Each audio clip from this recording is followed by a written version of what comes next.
Hi there everyone, my name is Dave West. I hope we're all doing well. So welcome to my review for the TCL 10L. This is a budget Android smartphone and I've been using this now for around about 3 months as both my primary and also my secondary handset, and these are my thoughts on whether I think it's worth your money or whether I think it's any good or not. Now for full disclosure, TCL did send me the TCL 10L free of charge for the purpose of this review. However, all thoughts and opinions in this video are all my own and haven't been swayed by the fact the phone was sent to me for free. So first of all then, this phone is available in 2 colours. We've got this really nice Arctic white finish here, which TCL sent me with my review sample. But there's also another colour which is called Mariana Blue, and that's that really fetching kind of holographic finish on the back, which changes colour with the light as you move it around. It's a really nice looking colour, but me personally, I do really like this kind of flat Arctic white look as it looks really classy and suits the handset better in my opinion. So the TCL 10L weighs around 180 grams and that makes it a really nice and easy to use phone on a daily basis. It's got a nice slim profile, it sits really nice in the hand as well, it's nice and ergonomic and all of the buttons seem to fall in the right place whether you're left or you're right-handed.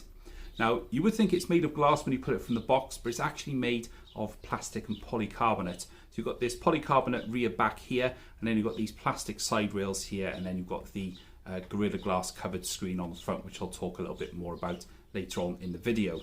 So I know SIM and network is important to a lot of people. Some people like dual SIM so they can switch SIM cards whenever they need to. Unfortunately, this is a single SIM model only in the UK, but I do believe there are some hybrid dual SIM models available elsewhere around the world, so it's well worth shopping around to see if you can import one if dual SIM is important to you. But aside from that, this is a 4G handset, and in the SIM slot there is space for a microSD card, of which I used my 256GB microSD card, and that worked absolutely fine with no problems whatsoever. So before I go on to the display, elsewhere around the phone, the buttons are nicely tactile and clicky, but they've also got a really nice kind of soft dampened feel to them as well. They're quite different to some other phones that I've used which have got nice clicky buttons. These are nicely tactile and there's enough travel in them, but they have got a nice dampening to them at the same time, which adds to a really good overall air of quality with the phone. Now, there's also a headphone port on this phone as well, which is really cool. It's quite rare to see these days. The output of which is just average, but is absolutely fine for casual listening to your favourite streaming services, for example.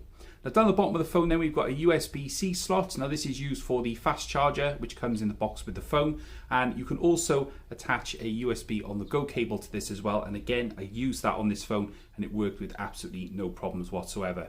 Down at the bottom then we've got the 2 speaker grills. Now one is actually a fake one which houses the microphone, and then the one on the right hand side is the singular downward firing speaker, which is okay. The volume's not going to blow you away, but for this kind of handset, for daily use, you know, watching YouTube videos or if you're watching the news for example, it's absolutely fine and does a great job most of the time.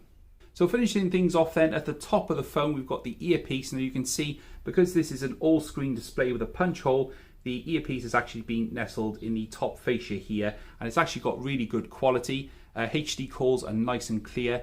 I wish it would be a little bit louder, but again for this price point it does the job absolutely fine and I've had no complaints while using the phone. So move around to the display then, and this is a 6.53 inch IPS LCD display and it's got full HD plus resolution. You'll notice from the video here that it's got a little punch hole camera up in the top left hand corner. I'm a big fan of this kind of design because it gives you a lot of screen real estate, but also the camera's not too obtrusive, unlike some phones which have them right at the top in the middle, which I find quite distracting. Whichever way you're looking at the phone, whether you're watching videos in landscape mode or you're just using it to text your friends or check out the news on your favourite website, it's really just nestled away in the corner and it doesn't really draw too much attention to itself. Now the screen itself is actually one of the nicest LCD displays I've used in a budget to mid-range smartphone. Despite the phone being so cheap, they haven't really skimped on the actual display itself.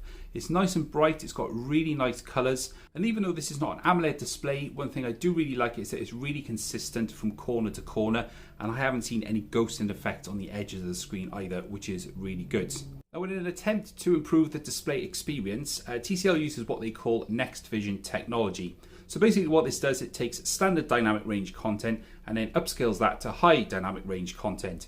Unfortunately, I personally wasn't a big fan of it. It just tends to really oversaturate colours on films and pretty much any content, including photos and videos that you take on the device. Now for some people that may be absolutely ideal. Some people love that punchy saturated colour on their display. But me, I prefer a more pared back approach, and I like the more natural looking colours. And because I love taking photos and editing them, I want the most accurate looking image, not one which is being pumped up full of saturation, and when I go to edit it, it just doesn't look realistic. The good thing is that can be toggled on or off, and also they do give you the option when you're setting up the phone for the first time, so you don't actually force it on when you're actually setting up the phone. So you're always given the option to actually toggle that on and off.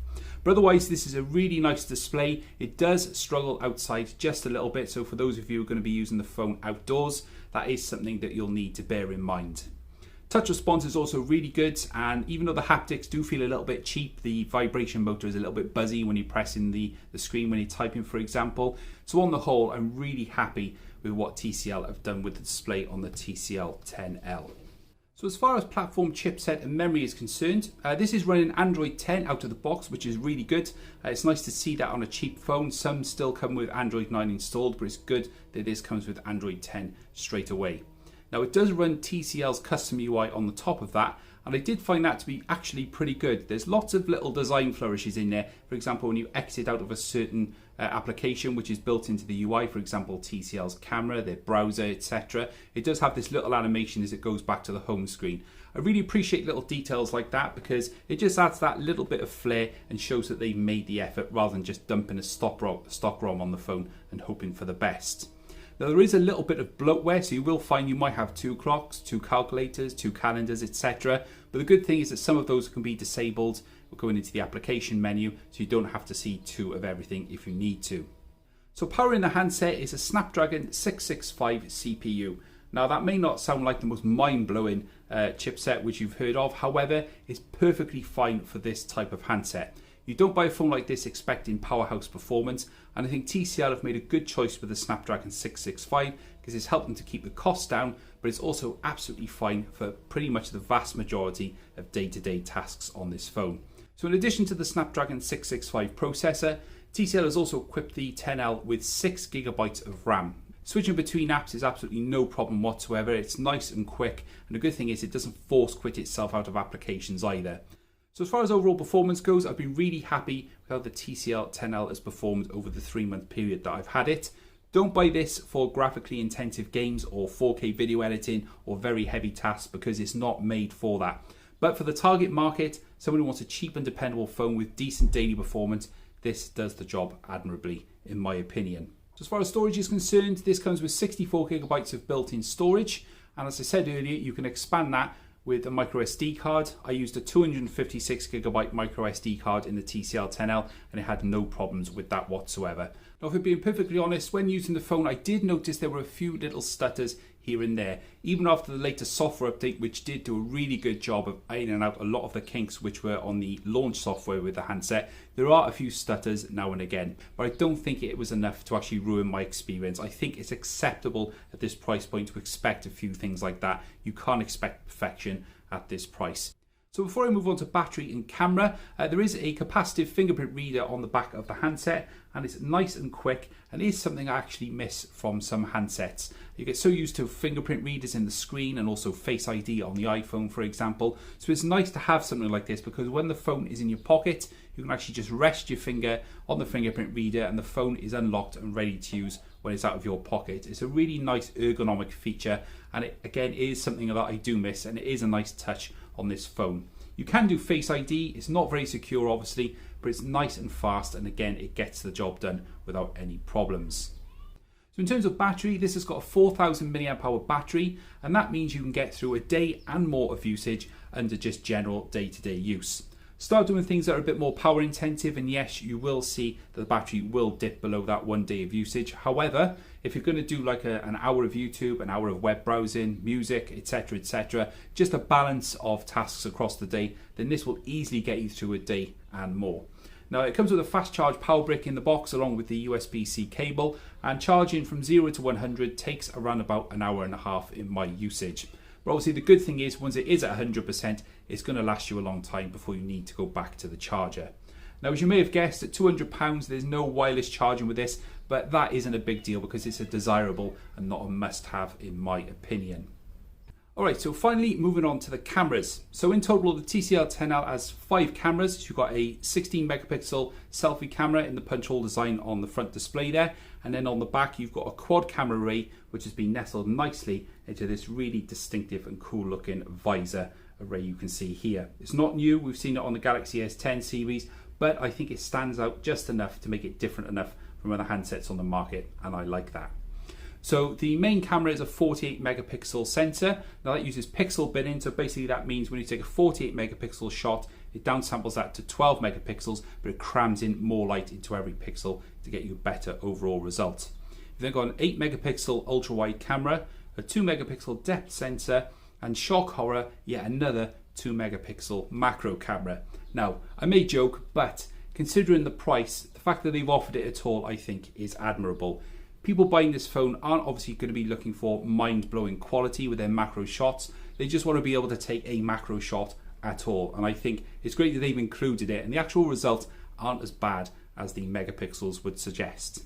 Now the main camera does have really good performance in my opinion, considering the price. Now there was a recent update pushed out to the handset which really did improve the overall camera quality in my opinion. It dialed back the saturation and everything looks much more even now in every shot. You'll get really nice detail, you can get really close to subject as well and really get up the detail and nice colours with those as well. It does struggle at night, I've noticed. It doesn't have any optical image stabilization, so even when you put the phone on a tripod, it really struggles to find a focus point on any area when you're shooting at night. So that is a little bit disappointing, and there's no real dedicated night mode option. However, did I expect that at £199? Maybe, maybe not, but I think it's something they can include in future revisions of the handset if there are going to be any. On the whole, the main camera I think is very capable, and you can see on the screen here I've had some brilliant results from it which I've been really happy with. Now the 8 megapixel ultra wide camera didn't quite fare as well in my opinion. It's great for getting those really wide landscapes or cramming as much as you can into the actual shot itself. However, I did feel that the images were noticeably softer than the main sensor, and also the exposure does seem like a few steps down as well, so images have this kind of dark haze over them that I just definitely noticed from using the main sensor. However though, it's really good for those times when you really want to get as much as you can into a picture, and with good lighting you can get some detailed results. Just don't go pixel peeping and zooming in, because you're going to be really disappointed, as you would be with most ultra wide angle cameras, because they're there for a purpose to capture much wider landscapes. So then we move on to the 2 megapixel depth sensor, and again this does a decent job with portrait shots, and even though the quality isn't as great as say a Pixel 3a for example, with some patience and perseverance you can get some decent images using that camera. It's not a standalone camera, it's used along with a main sensor in order to get you that kind of bokeh effect on certain subjects. So as far as video is concerned then, you can record at the 1080p from the front facing camera, and this is at 30 frames per second, and you get electronic image stabilization to go along with that. Now, as you can see, video is around decent. I mean, it's not mind-blowing, but it's very serviceable for this kind of handset. And the fact you get electronic image stabilization as well, so you don't have to carry around a separate gimbal with you, is really good as well. Okay, so on the rear cameras then, so on the main lens you can record video at up to 4K at 30 frames per second. Video is very decent quality for a £199 handset. You can see just up ahead here that there's some overexposure in between those trees there. But again, I'm not expecting perfection, and what video there is decent quality. And again, at 4K at 30 frames per second, I think it's very reasonable for this price.